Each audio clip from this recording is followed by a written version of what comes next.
নমস্কাৰ, মই ববী পাটগিৰি। মই BM স্কুৱেৰ প্ৰডাকশ্যনৰ ডাইৰেক্টৰ আৰু এগৰাকী ফেশ্বন ডিজাইনাৰ।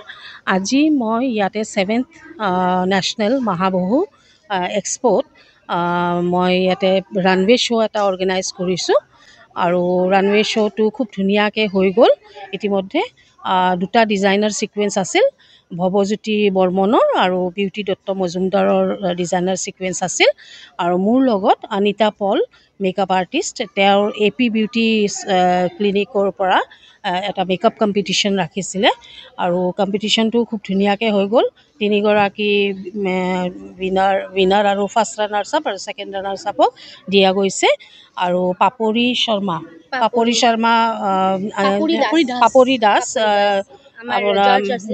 জাজ আছিলে আৰু ইয়াত এংকাৰিঙৰ কাৰণে আমি মঞ্জুষা শৰ্মাক মাতিছোঁ আৰু খুবেই ধুনীয়াকৈ মানে প্ৰগ্ৰামটো চলাই নিছে আৰু লগতে আমাৰ মেকআপ টিমখিনি খুব হেল্প কৰিছে।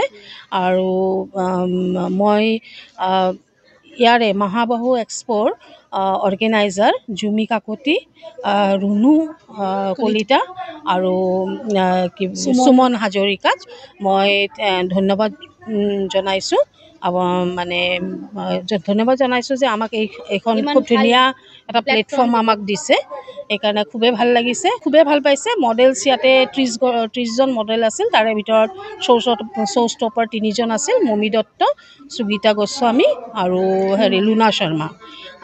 প্ৰগ্ৰামটো ভাল আৰু শাৰদা হাজৰিকাৰ ইতিমধ্যে গান গালে, আৰু গীতালি দেৱী ছিংগাৰ আহিছিল, খুব ধুনীয়া প্ৰগ্ৰাম কৰিলে।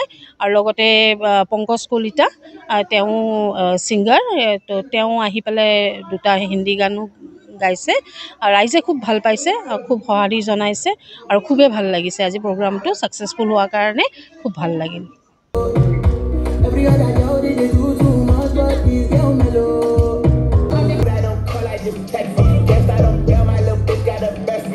হয়, আচলতে যেতিয়াই ববী বাই কৈছে এতিয়া অনুষ্ঠান আছে এনেকুৱা, ববী বাই কোৱাৰ প্ৰথম দিনৰ পৰাই মোক অলপকৈ ববী বাই প্ৰত্যেকটো বস্তুৰ মানে বিষয়ে জনাই গৈ আছিল, যাতে মই সেই আৰম্ভণিৰ পৰাই অলপকৈ নিজক মানে প্ৰয়োজন সাপেক্ষে কি কৰিব লাগিব তাৰ বাবে নিজক ৰেডি কৰি যাব পাৰোঁ।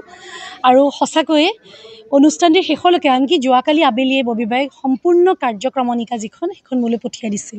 গতিকে মই সেই হিচাপে নিজক প্ৰিপেয়াৰ কৰি আহিছোঁ আৰু যিমান পাৰিছোঁ ববী বাই কোৱাৰ দৰেই মই নিজক ইয়াত উপস্থাপন কৰিবলৈ চেষ্টা কৰিছোঁ।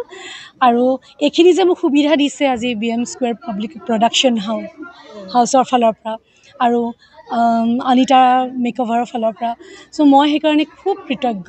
আৰু এনেকুৱা অনুষ্ঠান সঁচাকৈ আমি কৰিবলৈ পেলাই বিৰাট সুখী হওঁ, কাৰণ আমিও এনেকুৱা প্লেটফৰ্মেই বিচাৰি ফুৰোঁ য'ত আমি আমাৰ নিজৰ ভিতৰৰ যিখিনি আমাৰ কৰিবলগীয়া থাকে যাতে আমি সেইখিনি প্ৰকাশ কৰিব পাৰোঁ আৰু ৰাইজে আমাকো তেনেদৰে চিনি পায়।